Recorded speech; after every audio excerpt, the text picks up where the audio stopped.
Turn down this canned rock music.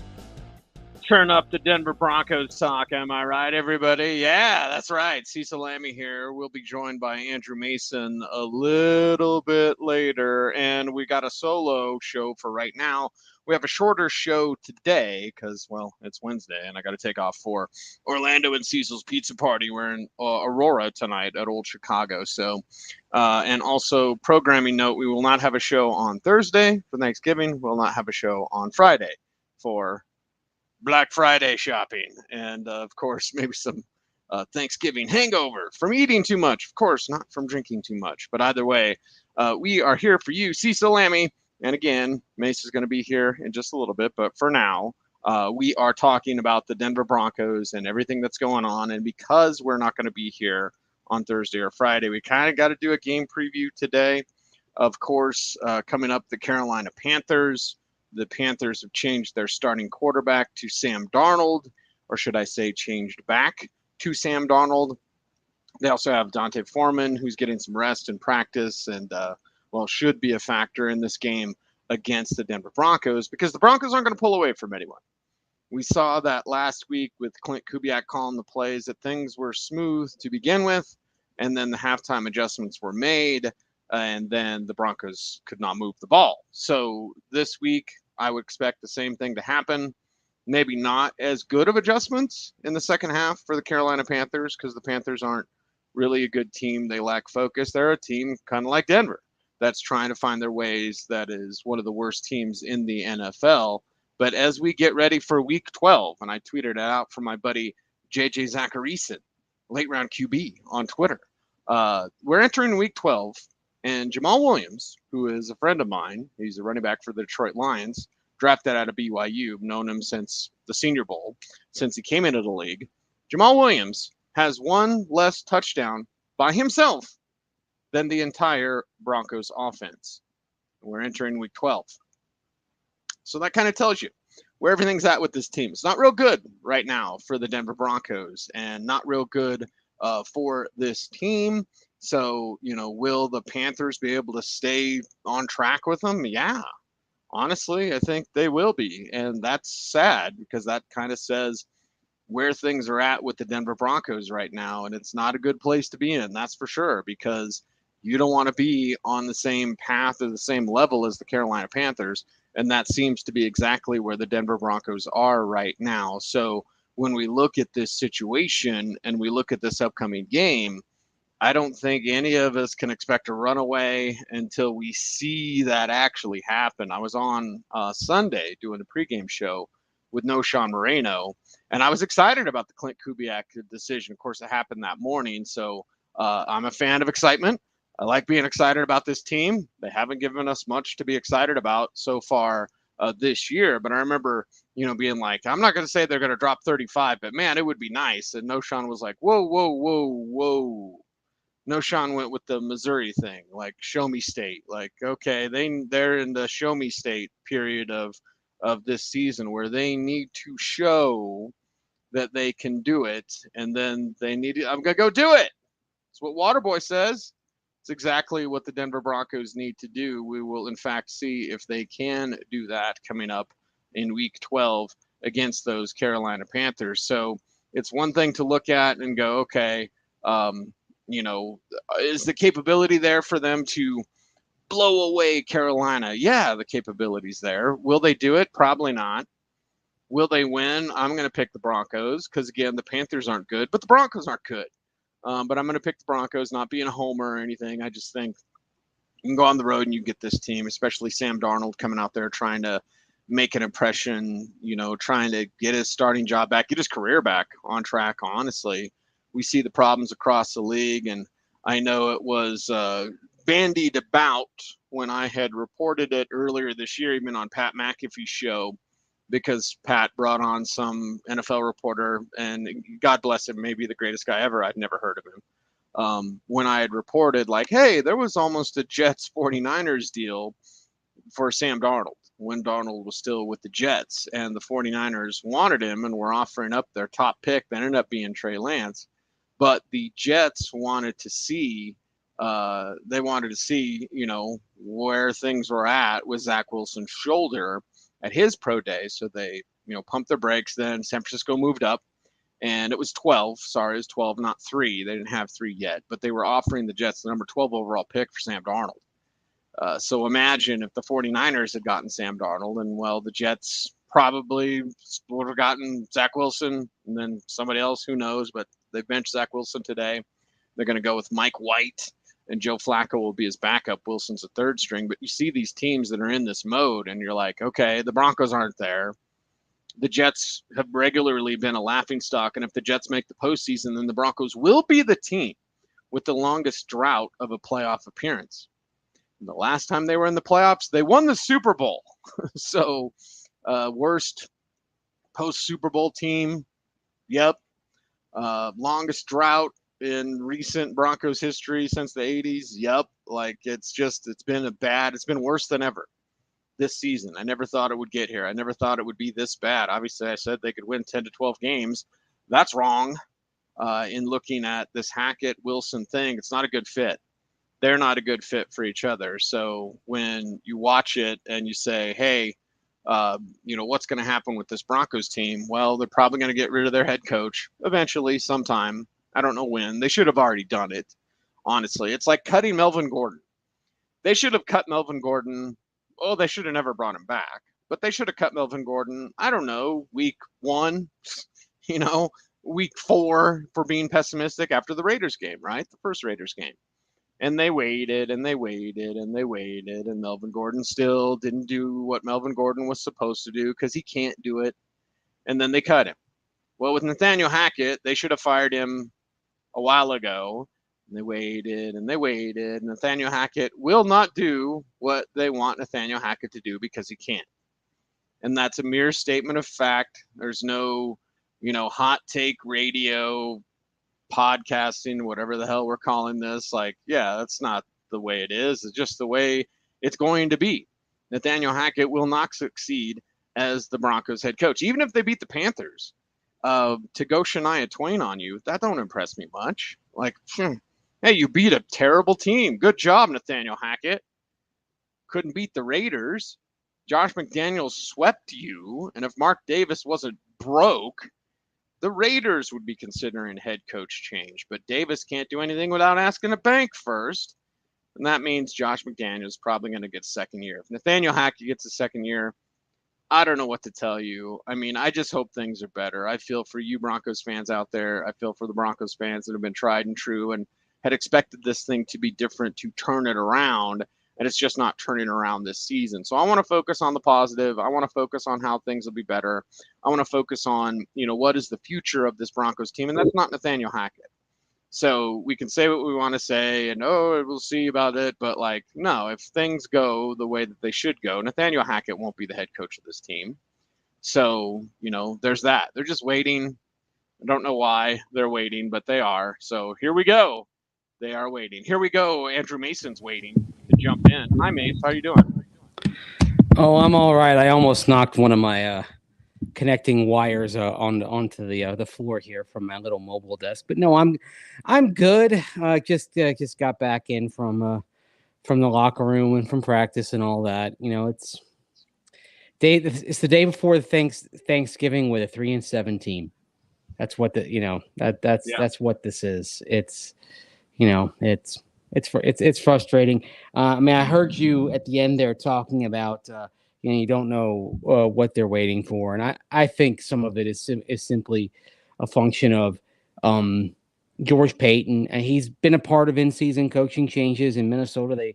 They fired Brad Childress and promoted Leslie Frazier to the job during the season, but Payton has some kind of old school mentality about him, and it does not strike me as someone who really believes in the in-season coaching change, especially on a first-year coach, and especially probably doesn't want to be the coach who had the fastest head coaching firing in 44 years, because you have to go back to Pete McCauley in 1978 for a first-year head coach that would have gotten fired as quickly as Nathaniel Hackett would have if the Broncos had let him go after Sunday's game. I think there's very much an idea that they only want to set a modern precedent on things.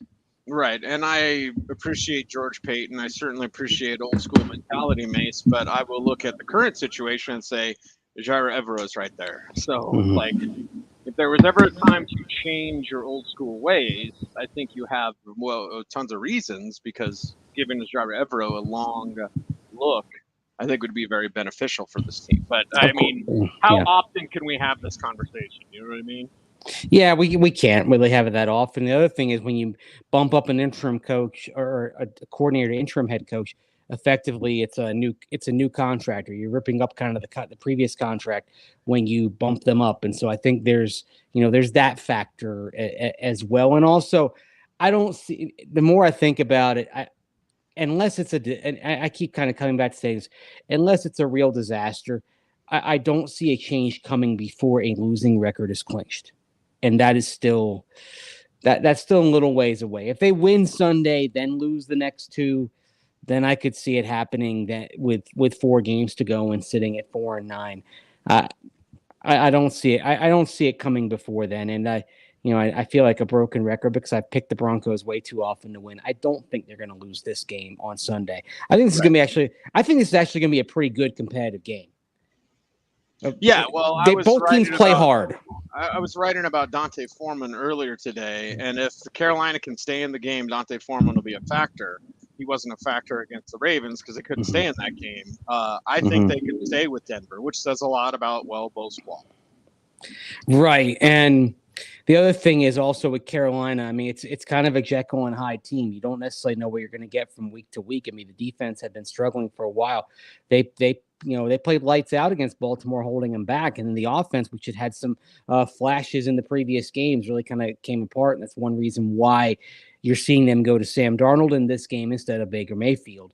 To try to generate that spark. And I think also for Sam Darnold, it's really this is last chance saloon time for Sam Darnold as well. I mean, they only had Baker Mayfield in for a bit, but they had him this year. But Darnold was somebody in which the franchise had a pretty decent level of investment given the deal they made for him last year. I think they do want to kind of give him one final shot before, in all likelihood, they take a quarterback there or very early in the draft. The funny thing is, if Sam Darnold does well and they win a few games, it means all of a sudden the Panthers might not be getting CJ Stroud or Bryce Young because they might play themselves out of it. Right. So way to go, Carolina. Nate asked this, and we've gotten some questions about it also. Darrell Henderson's out there, cut by the Rams. The Broncos should kick the tires. I don't think they will, Mace. What's your feeling on that? Yeah, it wouldn't hurt to kick the tires. I think the first thing here is they actually do want to give Marlon Mack an honest look. He's coming up, of course. He's going to play pretty extensively on Sunday. He was inactive the previous 3 games, but now that he's in there, now that Melvin Gordon is gone, I think they want to find out if Marlon Mack can be part of bridging the gap to whenever you get Javonte Williams back. Probably not at what he was, but at a reasonably high percentage of that. I imagine Javonte Williams next year is going to start on the PUP list, not just camp. I think he stays on the PUP into the regular season. So you're looking for ways to kind of pull things together. I think they'll do a restructure on Chase Edmonds, and he's going to be part of that room next year. I would say we've probably seen the last of Chase Edmonds for this year. However, you're going to get Mike Boone back here in the next couple of games. But I think with Marlon Mack, it's interesting because he hasn't really had a chance to get a fair amount of work since he had that Achilles tear back in 2020.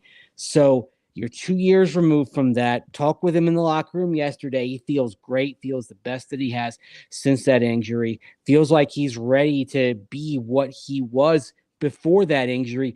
And if he is, he's got a chance to kind of solve the problem here in the short term until you get Javonte back in there, probably around midseason of next year. Emphasizing the positive, it was Sam Darnold back. Well, that's a positive for the Broncos, but also the positive as well.